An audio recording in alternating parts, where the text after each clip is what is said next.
Diana last night talked about the fact that Ron Klain seemingly said that they can use the SPR to offset the OPEC production cuts, but she's not expecting a big blockbuster use of the SPR, but potentially Boom, boom, how are you, Shu? in the toolbox, as what Julian is saying, that the Department of Energy is also looking into これで見れるはず。 potentially what it would mean if they were to have these export controls. あと一応、ズームでもやってますんで、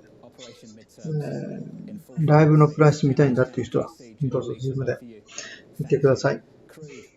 さっきね、売りのシグナル入ったんだけども、結局こう踏まれてるんで、買われてる感じなんですけど、今は。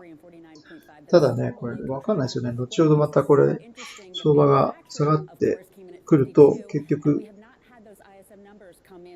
売りで良かったのかなって思っちゃいますが、今ちょうど下げ渋ってるんで、どうなのかなと思いますが、売買動向を見ると、未だにね、ミニとかはマイナス5500枚。ラージに換算すると550枚の売り越しなので、売りはしっかり入ってるのかな。トピックスも今、マイナス811枚で売りになってますよね。で、ラージが635枚の売り越し。はい。ですので、こうやってみると、ちょっと、売りが多い分、頭重たいのかなと思います。この行方どういう風になっていくのか。下の方ではね、またしっかり買いが入ってくると思うんですけど、今日に関してはちょっと売りが多いのかなという感じがします。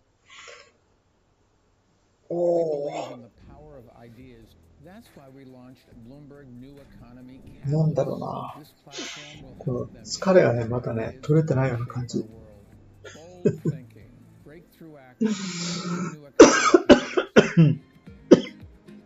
失礼。だから今日もちょっと始めたんだけど、早めに終わるかもしれん。申し訳ない。ちょっと待って。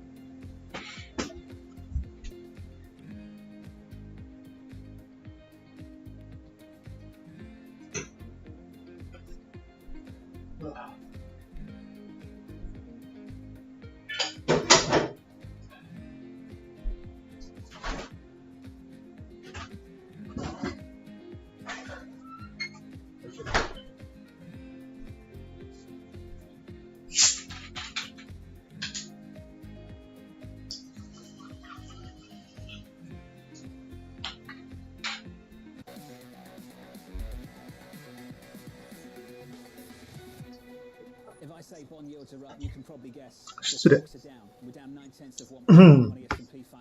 少し買い戻し入ってるのかな、これ。ね。ニューヨークが開いてからちょっと、ごめんなさい。指標だね。指標が出るんだっけ。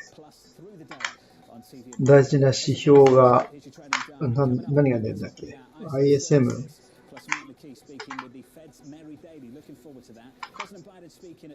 インポートエクスポート、貿易収支が終わって、次が ISM だ。11時に。ISM ノンマニファクチャリング。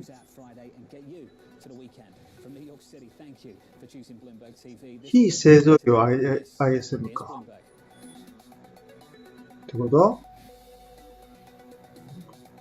これが出るわけですね。いつ出るの？あと3分か。ごめん。これをみんな見てたね。これに集中 しなさいってことか。はい、わかりました。これでどうなるんでしょうね。これ一応 ISM、ノンマニファクチャリング ISM だから、ね、非製造業なので、予想が56、前回 56.9 というふうに出てました。で、今回はどうなるのかということで、これ50が決め手なんだよね。分岐線だっけ。50から上だとまあ大丈夫で、50下回ってると、もう景気後退に近いんじゃないかっていう。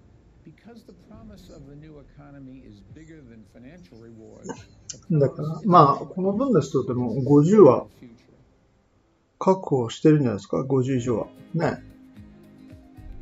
56とかですんで、予想が。なので、これどうなのかな。強いとだから売られちゃうんだよね。だから弱い方が買われるんで、弱かったらいいなって。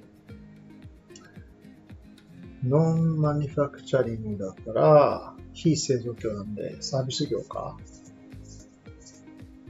違う。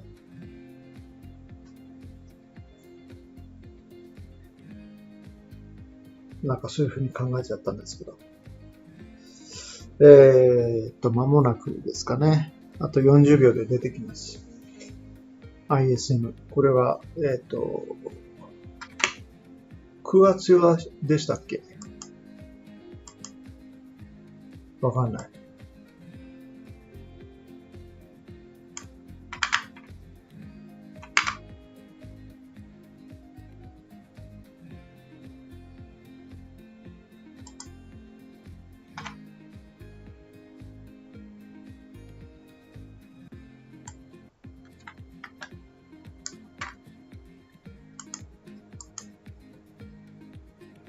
もう出てるよね。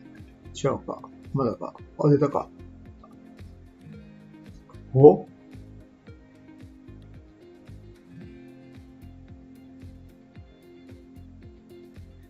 56.7 高いです。予想は、56で、結果が 56.7 56.7 高いってことは売られる？売られてる。なんという簡単な動き。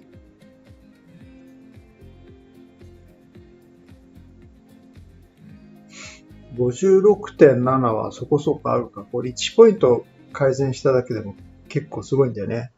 で、だから予想よりも 0.7 ポイント高いっていうことなので、まあそれなりに強いですよっていうことですよね。まあほら、売られている。ああ、売りだったか。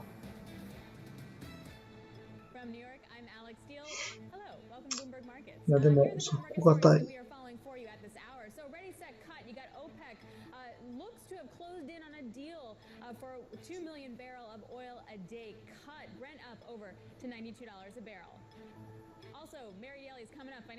まあでもね、次回は75ベーシスポイントの利上げっていうのは織り込んでるのかな。あれか。まだ雇用統計見てないんで、雇用統計先に見てからの話だと思うんで。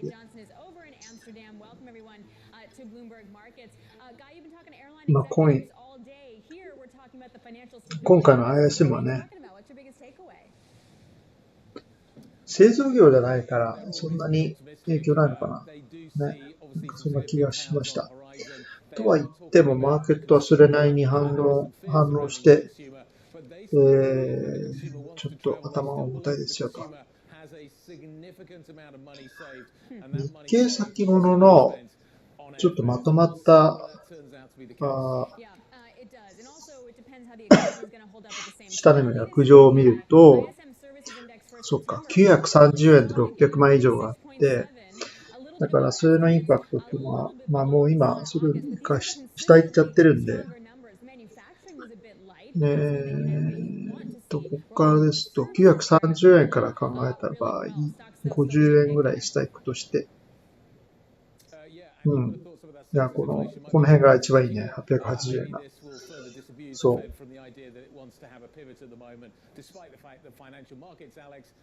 ちょうどよかったですね。880円でトレードしていましたので、そこが一応、下値の目処になりますので、まあ、ここから反発するかどうかですよね。You got financial stability versus the real economy. Which one's going to win out? Joining us now to break it down is Joe Gilbert, Integrity Asset Management Portfolio Manager, along with Bloomberg macro strategist Mark Cudmore, who's on this side of the world. He's usually based in Singapore. Hey, Mark, let's start with you because you run the MLive blog here at Bloomberg. This is the question. What are people talking about? Which one wins? I think ultimately the real economy is going to be more important this cycle. It's politically much more important right now. I think it is not possible for the central bank to be proactive about financial stability. How can they possibly say, for example, December, we're not going to hike rates because this esoteric でも週足で見るとかなり says that banks will be in 下ま trouble. で来 The たんで、 headlines will be the Fed is not doing its job because they're bailing out bankers 中 again. 期的に見ると反発しやすい And that's why I still think we're going to have と higher こまで来てるん yields です than よ。 is priced. うん、だから、こっからね、売りが入っても、後の方で買われるんじゃないかなと思ってます。More of the contention for if you're more positive on equities and the market than if you're more negative. ちょっと待って I く think だ we さい。 have more Fed hikes behind us right now. Obviously, they're pricing in, a 75 basis point hike in November. We would wish that they would pause, but there's also the price in, roughly 50 in December as well, which would take us to around 4, 4.25 on, which we think would be a terminal rate. Has more hikes already behind them. I think the risk of doing more damage increases by which incremental hike. So, Joe, does that call from you imply that inflation actually does materially come down to the 2% level, or that the Fed is going to have to top out because other risks arise? I don't, 2% inflation, I think that is years to happen unless something catastrophic happens. I think right now we're really just hoping for a nice slowdown, a nice glide path, maybe down to the 5 and 4% range. So I think that, barring anything catastrophic, that's where we will feel, end up normalized. But right now, the Fed really has not actually allowed the hikes that it has put into the system to really take 売りシグナルが入った。 in somewhat in the housing market. なんだよ。 Mark, if the Fed can't get inflation down because of a financial accident, say inflation settles down where Joe's talking about, say it gets down to 4%, what does that mean for assets? What does that mean for the bond market in particular, and by extension, what does that mean for equities? I would have thought that would be terrible for bonds.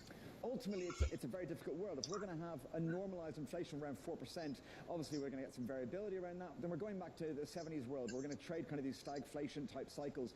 I don't think we can get a terminal rate of 4.25% if we're going to have inflation normalizing at 4 or 5%. You're basically saying we're going to normalize forevermore with negative yields. Now, negative real yields. Now, that actually worked in an environment where we're worried about deflation, where we're worried about stirring animal spirits, but not in a world where inflation becomes worse and worse. And どうなんだろうね、これ。 inflation becoming さっき買いが入ってたね。まあいいや。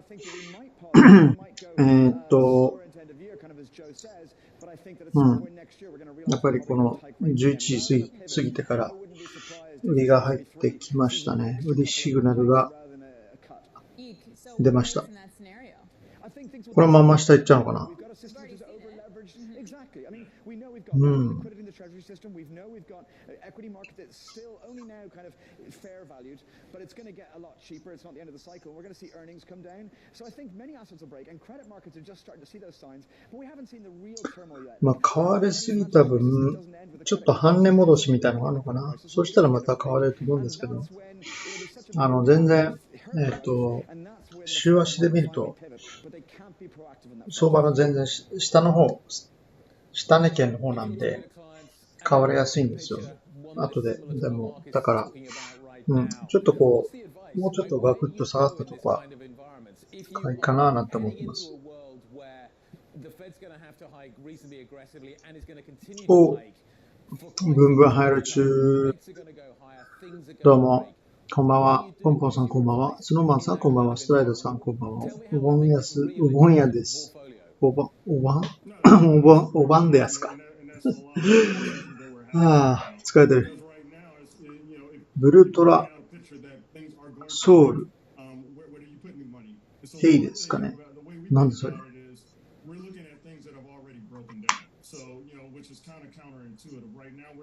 そんな歌があるの。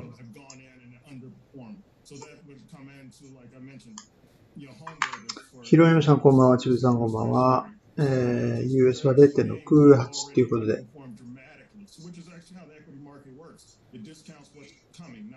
日経は売られてますけども、どうなんでしょう。おお、結構来たか。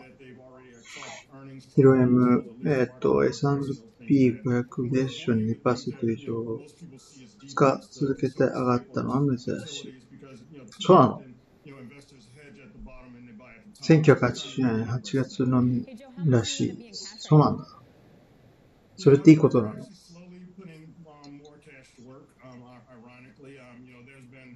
トッキー残念さんこんばんは。どうも。225キャピタルさんこんばんは。ビーズです。そっか、ビーズだね。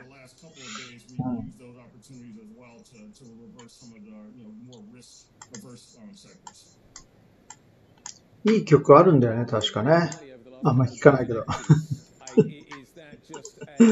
なんとなく流したら、あ、これだっていうのは。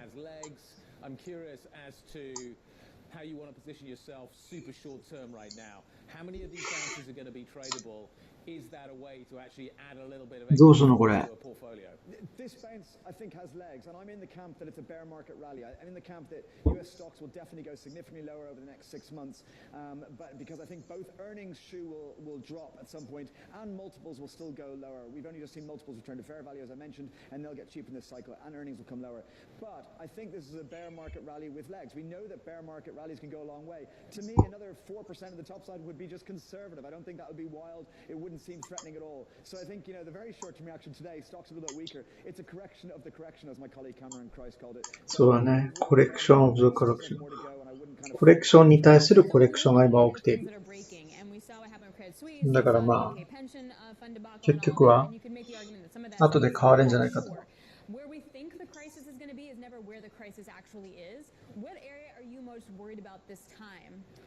That's a great question. I don't know. I mean, the problem is I'm looking at some of the obvious things as well. I think, the banking system I'm less worried about. So I think that everyone tries to compare to the last crisis, and the financial system was really at risk of properly breaking down globally. But most banks, maybe Credit Suisse aside, そう。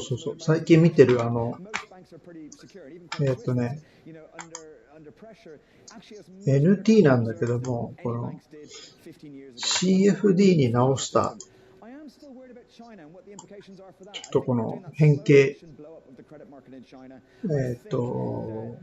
NT があって、私がちょっと勝手に作ったやつなんですけども、これがだから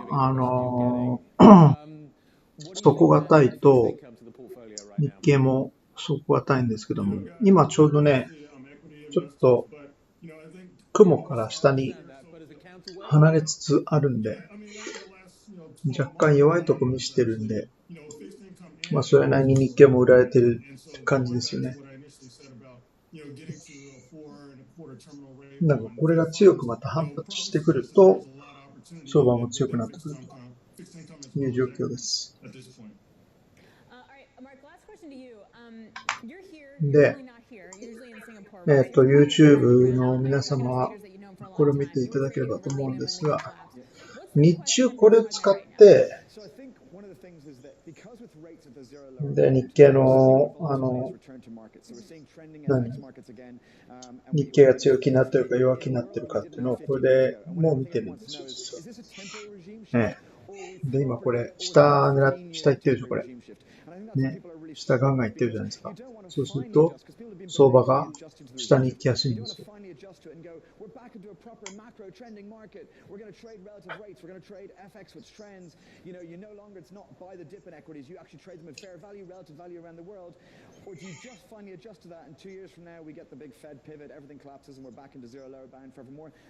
結構こう下を攻撃してるような感じでしょ。ね、そうすると、この日経の方も下に行っていくんですよ。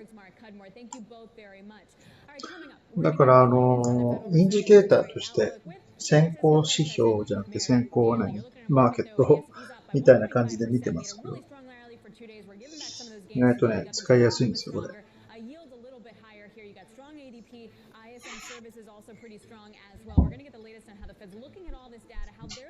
Financial instability versus their mandate to get that 2% inflation target. We'll break that down. This is Bloomberg.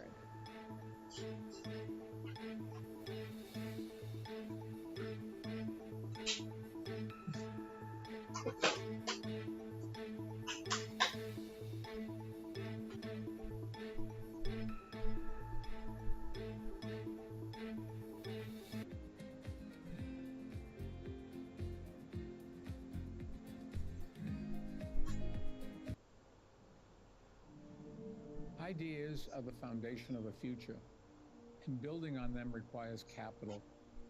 At Bloomberg New Economy, we create networks that mobilize capital, financial capital, human capital, intellectual capital, and social capital. Because the promise of the new economy is bigger than financial growth, どうで the す promise is a more inclusive and sustainable future. 下の方に行ってるでしょ We believe in the power of ideas. そうすると That's 日経 why が we launched Bloomberg New Economy Catalyst. 遅れて Platform will 弱 help くなっ them てくるんです share よ。 their ideas to reshape our world. Bold thinking, breakthrough action. Bloomberg New Economy Catalyst.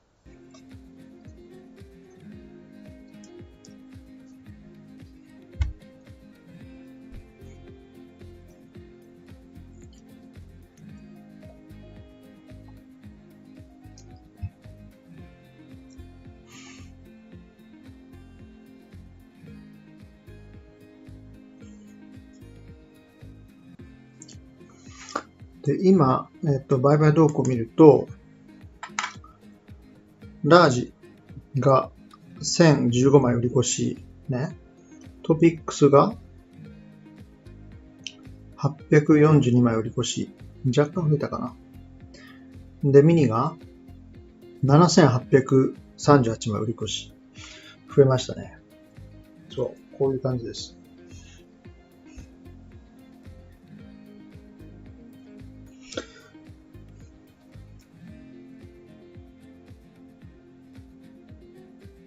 だから今は結構、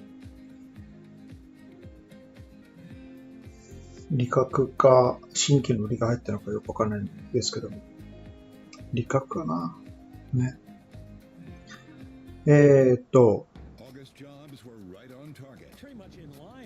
あとなんだっけな。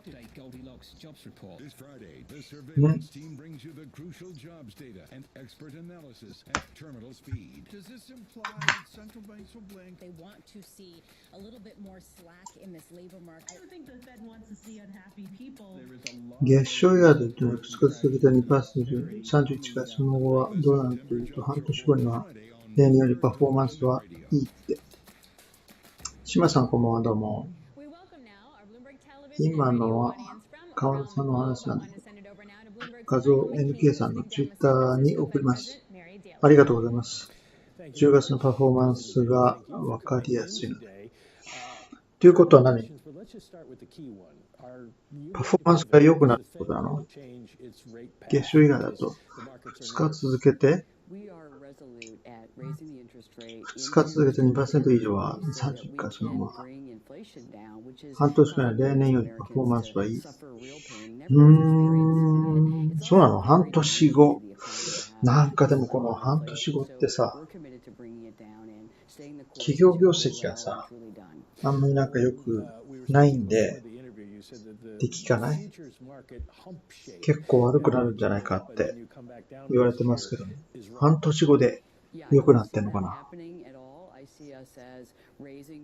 ありがとうございます、ヒロさん。なんか来てる。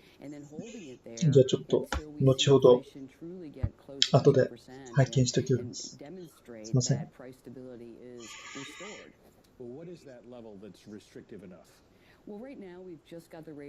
売られるね、しかし。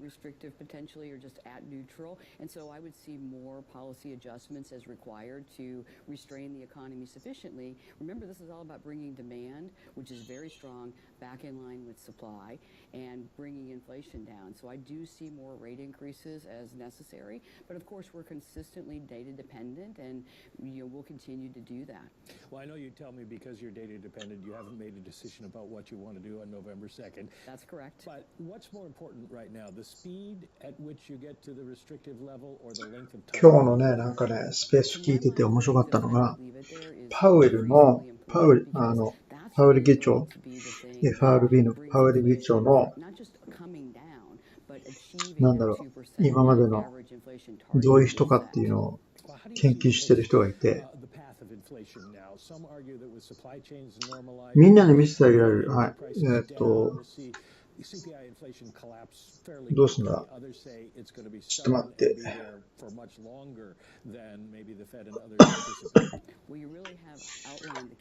DM ですよね。これをヒロ様からこ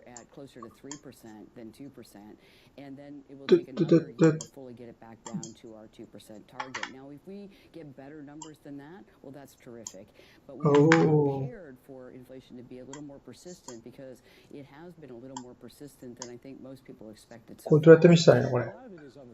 ツイッターかなんか。So there's an argument or a fear out there that because you can't affect the supply side, you're going to have to tighten more. And basically, you need a recession in order to bring down inflation. Well, absolutely, those are things that people fear. But let me just get some of the facts that we're dealing with. basically. So, we can estimate how much 20年以来最大の原油減産合意。20年以来の減産合意。もう織り込み済みで売られてるのかなこれ。よくわかんないです。The hope is, of course, while we're bringing demand back in balance, we're eliminating that 50%. Supply chains continue to recover, as you mentioned, and we really get that meet in the middle, and we find ourselves in a situation where the economy is back in balance, and Americans are feeling the relief of lower inflation. Well, how do you factor financial markets then into your policy making? Markets go up, and financial conditions ease, works against what you're trying to do. Do you need investors essentially to lose money in order to送りますんで。Trying to think about a lot of information. They are thinking about the domestic economy, the path of policy, the それもあるよね。そっか、人のツイートだからか。なるほど。それはちょっとあれだな。For us, the path has been very clear. We're going to raise the rate until we get into some restrictive territory. ちゃんと聞いた方がいいかもしれないね。送っていいですかって。リツイートしていいですか。リツイートでいいんじゃないのそれって。違うのね。見てっつって。そう、だから、パウエルさんの話になっていて、なんかね、かなりのボンボンらしいな、パウエルさん。うん。頭はすごい、なんかプリンストン大学かなんか行って、当時のプリンストン大学って、それこそ、本当に頭良くないと入れない名門校なんでしょ？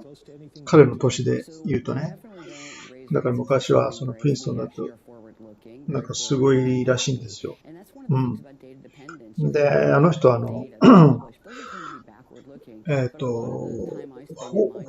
法学部の方行ったんだよね。確か。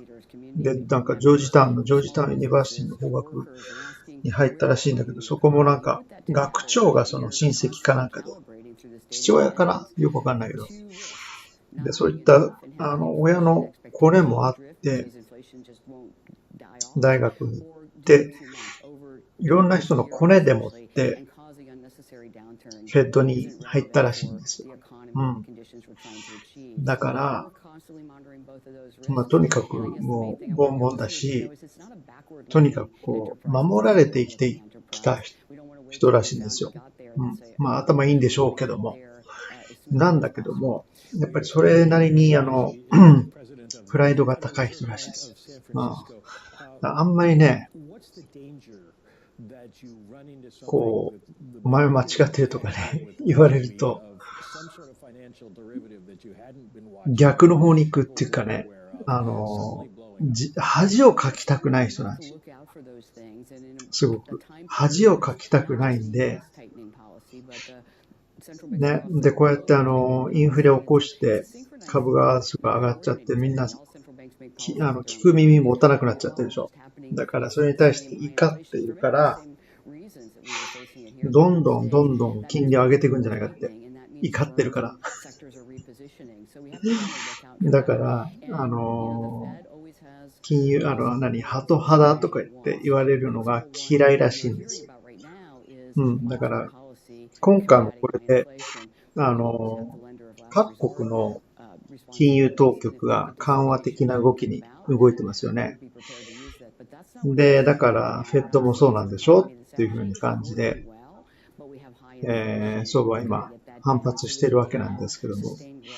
で、今後気をつけなければいけないのは、そんなことはないんですよっていうような感じで、もう超タカ派的なことをね、出す可能性が非常に高い。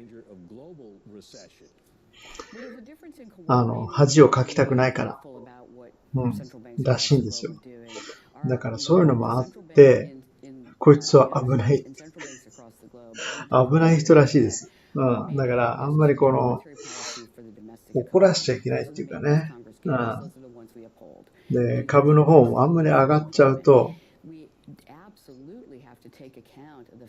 パウエルさんはこれはいかんと思って、ね、めちゃくちゃタカ派的なコメントを出す可能性が高いから、気をつけた方がいい。嫌だよ、それ。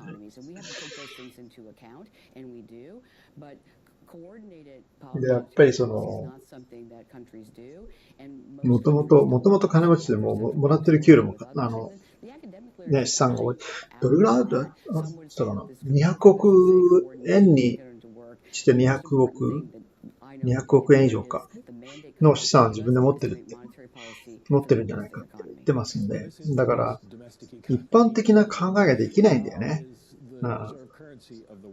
このインフレになってアメリカ人のこの低所得者の人たちが食べ物に困っているとか、そういったことを彼自身はわかんないでしょって。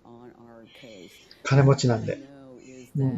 だからね、本当にそういうので苦しんでいる人たちのことを知ってて金利政策を変える人の方がいい。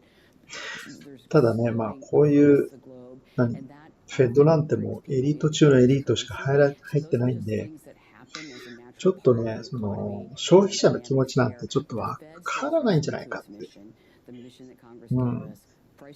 でもどこでもそうなんでしょうねって。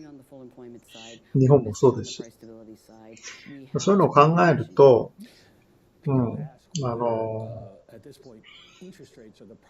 ッドはどっちかって言えば行き当たりばったりで金利を決めていくような感じなんで、相場がね、株がこうやって反発してくると、超タカ派的なコメントを出してくるんで、自愛的に彼が出てくるたんびに、売られるような状況になってくるんではないかと。危険性があるっていうふうに言ってました。なので、気をつけた方がいいですね。なんかそんなこと言ってましたんで、面白いなと思ったんですけど。プライドがあるんだよ。恥をかきたくない。だからね、意固地になって金利をボンボン上げてくる可能性があるって、おっかないんですけど、そっちの方が。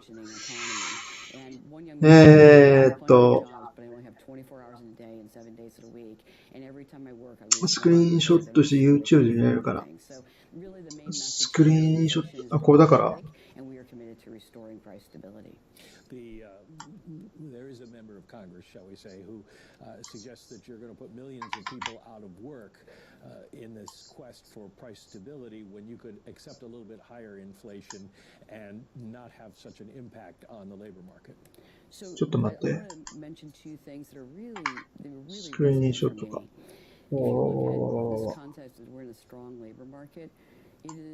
True, people can find jobs, but average real wages in the United States, that's across everybody, the average real wage has fallen 1% adjusted for inflation, real wages, 9% in 2 years.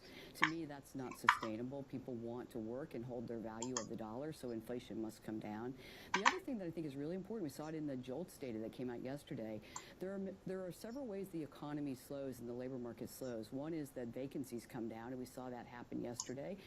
People just post fewer jobs, and there's less demand for workers, so you get less pressure, less churning. The second is the pace of hiring slows, and that's well before we see layoffs. Initial claims for unemployment remain fairly low, which means we're not really seeing a lot of layoffs. We're mostly seeing vacancies come down, and we'll see on Friday. 年初から下げていた年は赤いグラフ、10月は期待していい。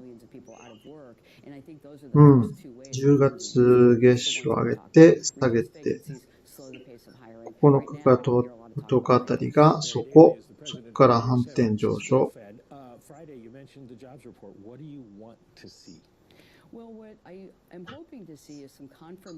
月初上がってんだけど、一回下がるのね。で、9日、10日あたりがそこで上がってくるってことか。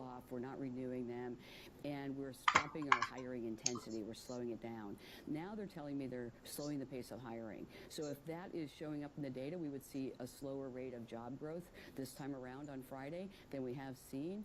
And to me, that would mean the economy, the monetary policy is working, the job market is slowing, and that would be... S&P 10月月次パフォーマンス。People losing jobs, I absolutely would like to see the pace of job creation 直近10年 1.6%. pace of labor force growth, demand again coming back in line with supply, and Americans getting some relief on inflation. Let me ask you a question you got asked in Boise. Next week we get the consumer price index. Will we see it starting to level off or go down? How long is it going to take to start to see progress on inflation? 年初から下げていったのは赤い。だからこの赤に近いってことね。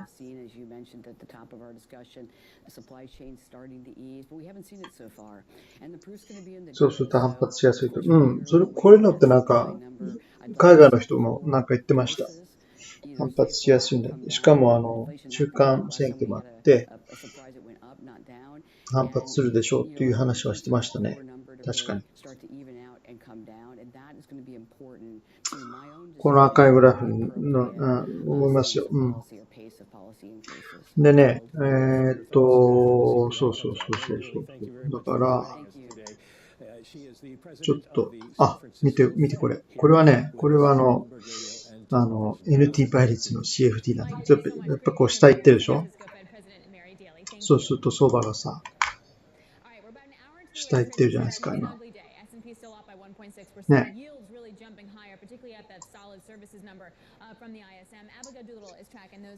反発するのかな、これから。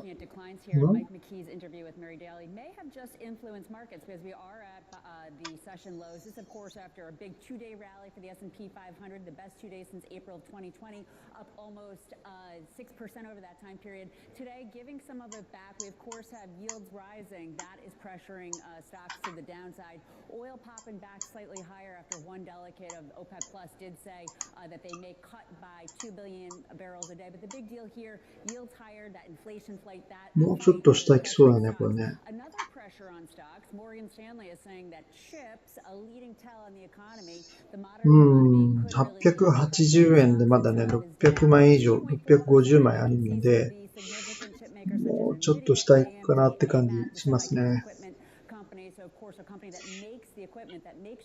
まあでも、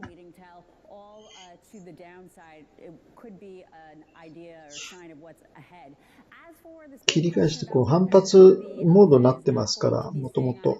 ね若干のこう後退があっても、下に突っ込むと変わりやすいのかななんて思ってます。Now, this isn't perfect, but you can see here the VIX in blue. When it goes above 40, that's when rates tend to go down. It's a longer-term chart. Well, right now, the VIX, it's still in a consolidating mode. You have that Fed funds rate above 3%. Will it go down if the VIX goes above 40? I don't think that's the messaging of the Fed, but the chart may provide some evidence for it. And then finally, we do have Wall Street banks not so encouraged around the two-day rally. HSBC lowering their price target by 21%. to $3,500. That, of お course, ー、来 is そうだね、これ。 $3,500, 下に。 3,500 index points.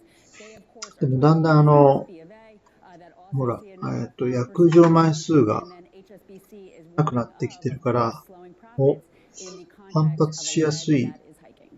数字っていうか、反発しやすい枚数になってきたような気がしま Other す。 story, of course, that we're watching so carefully today is what is happening in the crude market. Within the last couple of hours, the OPEC Plus group has agreed to cut its collective output by 2 million barrels a day. Now, this, of course, as the group seeks to halt the slide in oil prices that has been caused by the weakening global economy. Certainly, the data we're seeing would seem to confirm some of that, though the services ISM data today looking fairly positive. Rebecca Babin, senior equity trader at CIBC Private Wealth Group, joining us now to discuss this. Rebecca, 2 million barrels a day sounds like a lot, but I suspect that it's not going to turn out to be that much. How much of this is a paper cut? ライブの間で Twitter に出してすぐ消すのもいい。 Yeah, that's a great question, guys. So the paper cut reads 2 million. The real cut is closer to 880,000. 海外中間先の話題は出てないですか？まだね、出てないんだよな、海外。でも、あれでしょう。だから雇用統計待ちなんだよね、多分ね。そっちの方見たいの、先に。それ見てからの話なんだけども、なんかね、あんまり、今年これだけ動いてる分ね、あんまりなんか、まだね、気に留めてないみたいです。海外のっていうか、雇用統計を見てから、その後に、だんだんと、みたいな感じだと思います。That's a really key variable in this equation. And many analysts do think we see some form of a disruption of Russian supply when the EU starts to lock down more of their imports of Russian crude. So those are two factors I think are kind of still uncertain in the market, but we should consider as potential risks going forward. Well, to that point, Bloomberg is conducting an interview right now with Alexander Novak, and he was saying that OPEC Plus has agreed now to extend the cooperation deal until the end of 2023. あ、そうだ。だから、S&P の動きなんですけども、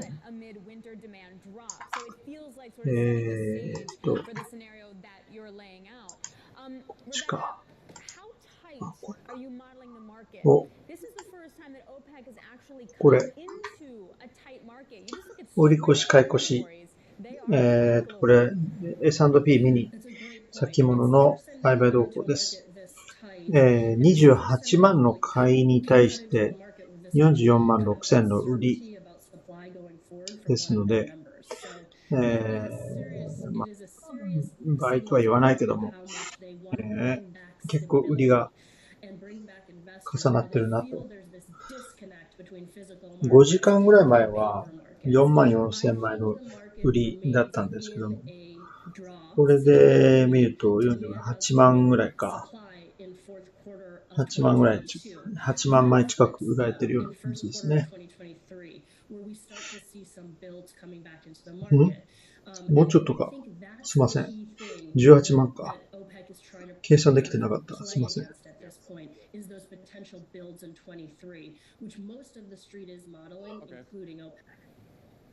だから結構売りが入ってきてるっていうことでしょう。おう。下にガタンと来たもんね。Great question, guys. So I think that the answer to that hinges on two things. One, what happens with Chinese demand? And that's a really critical point for the market here. They're not going to continue to see these supply-driven rallies necessarily have the same impact if demand continues to deteriorate. So I think that's the key thing that's going to send this market meaningfully higher is if China demand really picks up. I think OPEC is very content with Brent being $90 to $100 a barrel. I think that's their happy place. I think the U.S. clearly wants to see something lower. And again, I think U.S. response これをね、ちょっと待って。is going to be key. So I think those are the factors that are kind of right now. But I like to really highlight that demand 結構下がってますね。rifles us higher into a new range. These supply-driven events are going to be meaningful, but I think the real market ISM の結果が出た後に、やっぱり売られてる感じですね、これ。だから指標がちょっと高かったんで。まあでも、こっからどんどん下がるってわけでもないような気がしますけどね。この雲があるから、雲に沿って反発するのかななんて思いますけど、どうでしょう。さあ、これをデイにするとどうなるか。てれーん、こういう感じで、ケルトナーつけようか。And I think the U.S. is going to be in a situation where they have to consider bringing back some refining capacity. I don't think that. Rebecca, that's going to take quite a long time, even if they wanted to. In the meantime, what happens? で、これを週足にすると、gasoline prices stay elevated in the U.S. You're not going to get this pullback to where we were. いつも見てるやつね、これ。こういう感じで。で、やっぱりどう見てもまあ、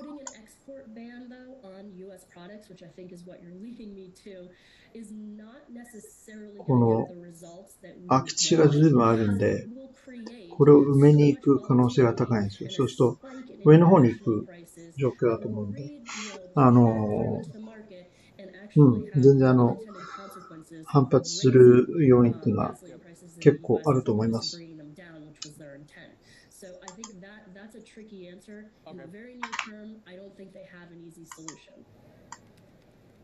Rebecca, let's nail it all down because this is probably what everybody wants to know about. In a scenario that you think しかもこのローソク足なんですけども、陰線の後に陽線で、次が陽線でしょ。しかもこのボディの中の外側に入ってますんで、外側に入っているというか、このボディの部分が前回よりも広いっていうことが、下で始まって、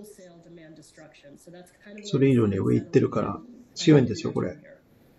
結構強いと思いますんで、だから、ちょっと売られているんだけども、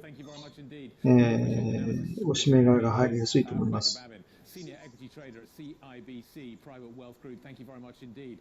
Up next, we are going to turn to Twitter. Elon Musk's decision to revive his $44 billion buyout of Twitter. Good news apparently for arbitrage traders. We're going to discuss why. US 売られてきた。そっか。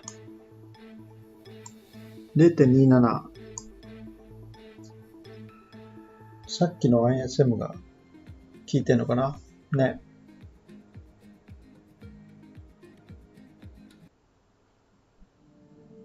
Ideas are the foundation of the future, and building on them requires capital.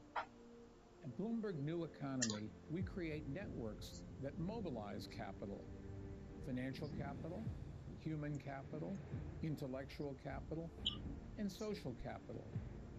Because the promise of the new economy is bigger than financial rewards, the promise is a more inclusive and sustainable future.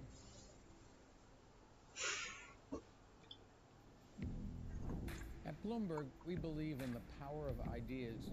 That's why we launched Bloomberg New Economy Catalyst. It's a community of global leaders and innovators who are blazing new trails to transform business and government. This platform で、どこまで行くかというと、やっぱりこのね、移動平均線の近くまで来ると思うんですよ。そうすると、S&P、ミニ先物ですけども、39,020ポイント。で、4000はね、ちょっといけるかどうか、回復できるかどうかわかんないんだけど、まあでも、いろいろとね、指標とか、あとは、フェッドのコメントで変わってくると思うんで、しっかりそういうのは見ておきましょうということです。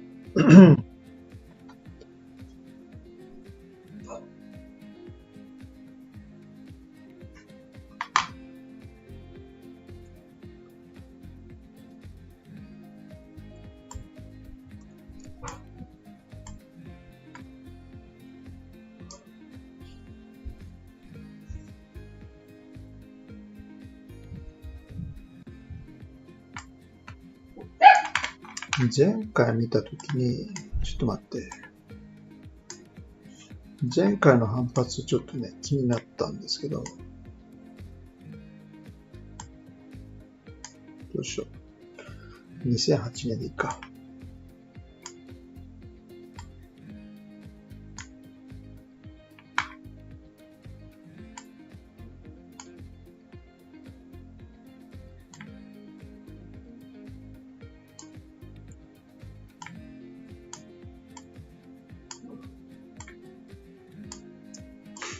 この辺かな。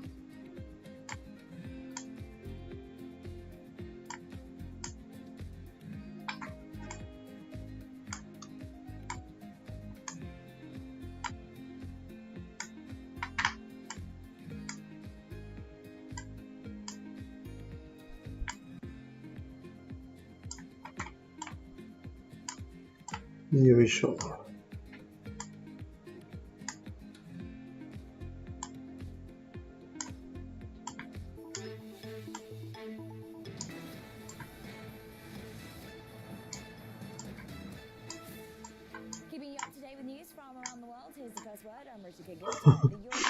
ごめんね。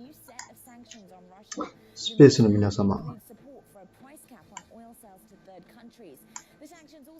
何が起きてるかわからないんで説明しなきゃいけないんですけども、今チャートをですね、引っ張ってきて、2008年のリーマンショックが起きる手前のチャート今引っ張り出してきたんですけども、これを見ると、ほら、この、一回下まで行ってリバウンドするんでね。リバウンドするんですけども、もう一回またね、下のバンドに、ケルトナーのバンドに入ってくるのか。で、また反発するみたいな感じで。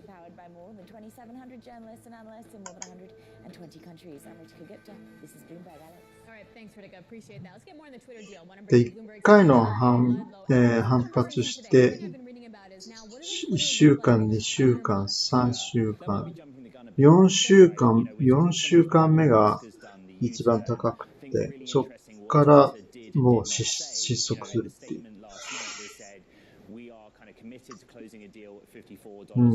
だから少なくとも4週間ばかりは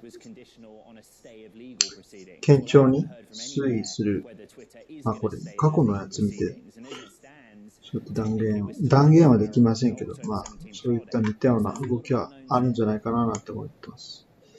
そうするとこのちょうどこれだね、この赤いバンドに当たるっていう感じなんで、だからもうゆっくり上に行くっていう感じで、そうすると4週間ぐらいかかる可能性がありますよね。はい。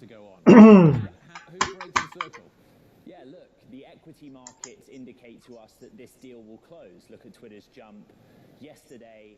That's an equity market vote of confidence. The credit markets and the debt markets, there's more uncertainty there because Musk also said that his offer is pending the proceeds of that debt going through. Wall Street has to go to the asset managers and sell them some leveraged debt that is not as attractive as a proposition now as it was in April.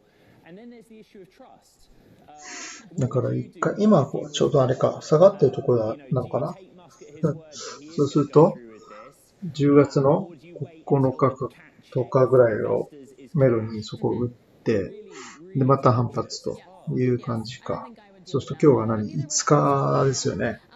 5日、今日が水曜日で、木曜日、金曜日が6日、7日なのか。そうすると、来週ぐらいですよ。この一連の入りが、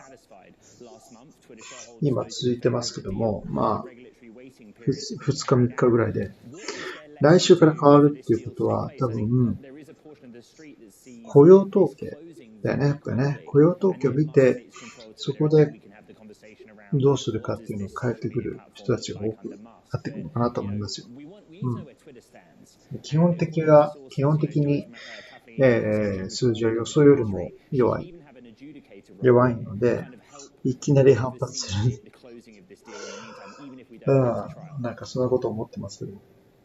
It's a lot of trust, isn't there? There's a lot of trust involved in this whole process at the moment. というわけで、だら Very ん much indeed. Bloomberg's Ed Ludlow on あ、 what お it's 疲れ happening だ。 with Twitter. Let's carry on this. 11時 What's going on here. 45 How the 分 market is dealing with this. Must 1 be 時間ぐらいやってる a こ good れ。 deal. Of course, welcome もし news かして。for merger arbitrage ね。 traders. For more, let's bring in じゃあ、終わ Julian り。 portfolio manager, accelerator arbitrage ああ、やべ。 fund. Thanks for 体力 joining ないわ、 us. 全然。 On the face of it, the market is signaling that this deal is going to close. Is that what 最後になんか言うこと。as well? じゃあね、売買動向の方に行ようか。売買動向、聞いてください。ラージ日経先物は、売り越し1300枚増えましたね。トピックス先物は、マイナス1026枚増えました。1000枚台入りました。すげえな。ミニ日経先物が7877枚。そんなに変わってないような気がします。変わったのがラージですよね。ということで、これ1000枚あります。1300枚。ミニの倍近いじゃないですか、これ。違うの。そうだね。ミニは7700とか言っても、ラージに換算すると780枚ぐらいなんで。まあ800枚として考えても。ラージ先物が1300枚ありますからね。それなりにラージは売ってきてると。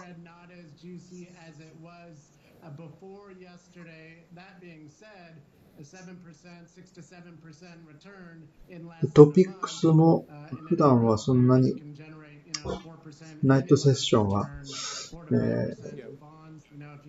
まとまった売り買いってそんなないんですけども、今回だけはちょっと増えてますと。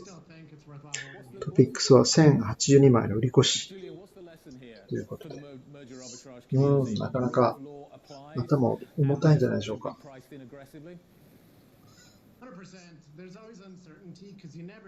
OK。ということで、今日もありがとうございました。めちゃくちゃ眠いよ、俺。信じられない。だってもう12時だ。ね、なので、ここで終わりにしたいと思います。ではまた。ここでいいのかな？バイバイ。See you.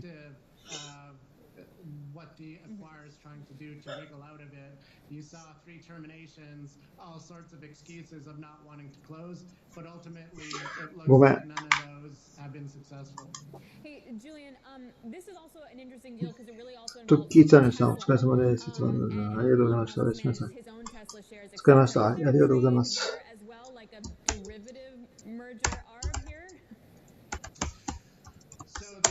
$46.5 billion deal funded with $33 billion of equity, and earlier on in the year, Musk did sell about $16.6 billion of Tesla shares, so he eliminated his margin loan that he initially had to finance this deal. I think a lot of the risk on Tesla stock is gone, and I mean the market capitalization is still massive in the hundreds of billions of dollars, so I don't think there's a lot of pressure on Tesla as there was when this deal first came out because he sold his shares in Tesla and eliminated that margin loan, so I think that risk is largely gone, maybe a little. チョコさんありがとうございました。あざーす。はい。ということで、終わりますんで。じゃあね。ありがとうございます。24様。マイクをミュートにして、フェードアウトします。もう疲れた。もう、ありがとう。